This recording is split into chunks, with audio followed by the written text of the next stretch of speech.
nga mën a nekk koo xamante ne nii doo léeg-léeg jéggaani yi dem di soxlaal feneen dara day nekk loo xamante ni yow am nga ko fi nga xamante ne moom moo di sa au niveau de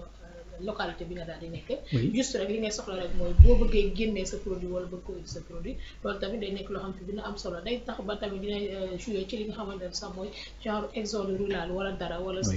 ki nekk ci benn ko xam soxla leen ne préféré dem bàyyi ko foofu dem jëli leen parce que amu ko ci région mais bu fekk lépp dafa nekkee sur place mu am benn cette interconnectivité entre les régions di nekk loo xam ne dina faciliter non seulement dem beeg dikk bi commerce bi mais dina tax tamit jeune bi am lu mu mën a lijjanti boo xam ne sur place bi soxla muy déplacé bu jógee Dakar wala mu jógee région dem bi fi nga xam ne moom Dakar. Bon, l'un ne va pas sans l'autre xam nga boo xoolee lii téye li nga xamante ne moom mooy téye nit ñi ci localité yi ñu dëkk mooy li ñuy wax mooy encore une fois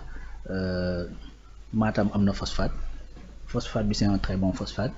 Quelle est la problématique mooy mun ñu ko exploiter parce que on n'a pas l'industrie qu'il faut, on n'a pas la ressource humaine qu'il faut parce que formation bi demeewul noonu, donc on n'a pas forcément les financements. Qu'est-ce que l'État va faire? L'État va aller chercher les financements, va créer une entreprise et li may wax ni c'est un exemple qui est en train d'être fait. Bien sûr. C'est quelque chose de concret. Boo xamante ni Serigne Gueye Diop, le ministre effectivement du commerce et de l'industrie mi ngi nekk di ci liggéey.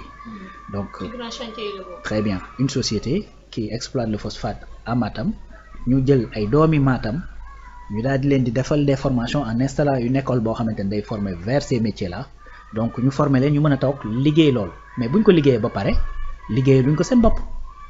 c'est-à-dire dañ koy liggéey effectivement pour ñeneen ñi parce que phosphate bi nga xamante ne moo nekk Matam maanaam bu fekkoon pour Matam kese la y a pas besoin d'y installer leneen mën nga dem juste ci ICS wala feneen nga dem jënd fa mais par contre bu ñu fa liggéeyee ba pare dañuy dem xool kii waa ngi bay gerte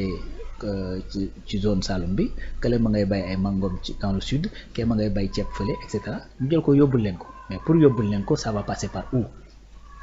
donc il faut ay tali il faut ay raay yoo xamante ne mooy permettre nga mën a jëlee lii Matam yóbbu ko Casamance sans problème nga mën a jëlee lii Matam yóbbu ko Tambacounda sans problème mën ko yóbbu Saint-Louis mën ko yóbbu par exemple Kaolack et cetera c'est ça qu'on appelle un réseau routier nga am ay route nationale à partir d'un certain moment nga mën a wàcc route nationale bi dugg ci ay routes yoo xamante ni ñoo gën a yamamaay xam la donc boo duggee ci route yooyu mën a dem rejoindre d'autres autoroutes yoo xamante ni ñoo lay amener vers par exemple Mbour Mboro et cetera donc il faut cette interconnexion entre les différentes zones yi nga xamante ni ñoo nekk fii beneen affaire mooy en Casamance par exemple Casamance est en train de transformer les fruits en jus boobu bu ko defee ba pare est-ce que pour waa Casamance rek non parce que le marché de Casamance de Ziguinchor est très exigu dafa tuuti donc il faut nga génne ko donc boo ko génnee nag il faut nga am ay canaux ak ay routes yoo xamante ni ñoo lay mën a permettre nga accéder effectivement ci loolu ci yeneen marché yi mais en fait bu tuuti nag mooy xool juste le marché sénégalais parce que Sénégal bariwuñu on est juste 18 millions donc si on peut accéder effectivement à l'UEMOA c'est encore mieux. Et pour accéder à l'UEMOA également, pareil, il faut effectivement des moyens et des voies de transport. yoo xamante ni di nga ko mën a mettre en place nga am tali boo xamante ni di nga mën a jóge fii autoroute boo xamante da ngay mën a jóge fii dem ba Bamako. C'est pas très long xam la wala nga mën a jóge fii daal di daw ba Ouagadougou. xam nga voilà wala nga mën a daw fii ba kii Cap-Vert mooy Praia mooy le bateau bi muy wax nga xamante ni tey bu fekkoon da nga doon dem Praia li ngay def mooy jël avion ben si on met le bateau tu pourras transporter plus de marchandises par exemple fruit bi ñuy transporter fii wala banane bi ñuy bay fii wala dara mën nga ko jël yàpp sur des bateaux yóbbu foofu tu vois donc voilà la nécessité et voilà l'impératif d'avoir effectivement des routes des voies de transport que ça soit maritime que ça soit terrestre ou que ça soit ferroviaire wala muy nekk ay voies aériennes donc il faut nécessairement qu'on ait ces voies là pour que nga xamante ni di nga mën a transporter li nga xamante ni moom ngay produire encore une fois comme je l'ai dit le développement des réseaux routiers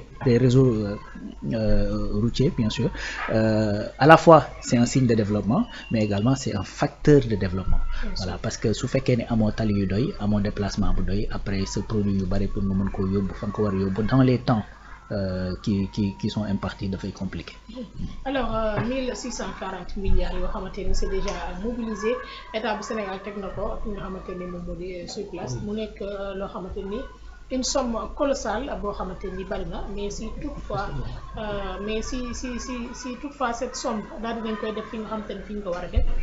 somme bi du nekk loo xamante ne luy lii ci Sénégal la. Comment? Je disais 1640 milliards yoo xamante ne c'est une somme très colossale la boo xamante ni l'État mobilisé na ko mais si toutefois def nañ ko normalement fi ñu ko war a def somme boobu noonu lu mu dis bi après Sénégalais dañ ko sa yëg parce que gis nañ njëriñ bi nga xamante ni fi ñu ko def am na njëriñ. Oui, mais le TER nous a coûté combien? 1200. 1200, y en a même qui disent plus. TER, 1200 et quelques milliards. Tu vois, donc 1200 milliards dans les dépenses d'un pays, c'est pas grand chose. Doulou baré. Surtout nak su féké dang koy def dans les dépenses, dans des choses yu nga xamanteni en fait du doon dépense mais investissement lay doon. Parce que tay l'autoroute à péage, su féké dang ko construire tek ko, mu coûté là par exemple 400 milliards comme Ila Touba. Mais Ila Touba da koy génnaat parce que les gens l'empruntent ba paré dañuy fay. Donc li nga xamanteni moy problème moy tay nga créer par exemple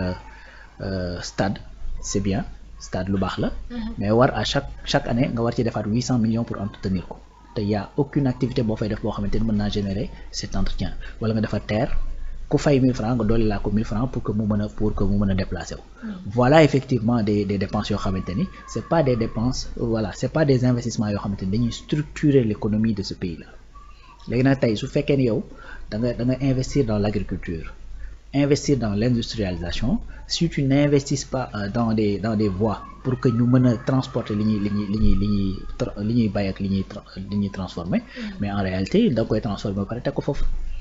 Légui nak lolu ay surcoût la lay dikkal parce que après il faut ma def ay mécanismes pour mën ko génné. Surcoût yoy nak manam kiy jënd consommateur final bi après mom mo koy supporter. Motax gaay di wax en termes de chaîne de valeur. Toujours bu ñu la nee tel produit dañ naan la chaîne de valeur bi nag mooy kan moo koy bay, kan moo koy produire, bu ko produire ba pare kan moo koy distribuer, bu koy distribuer yan mécanisme lay utiliser pour distribuer ko, kan mooy le client final. Léegi nag chaîne de valeur boobu effectivement moo tax ci la gars yi di réfléchir à chaque fois. Léegi boo ñëwee yow bëgg ne damaa bëgg a doxal bay bi nga réfléchir juste en termes de paysan bi bay, c'est-à-dire da ngay juum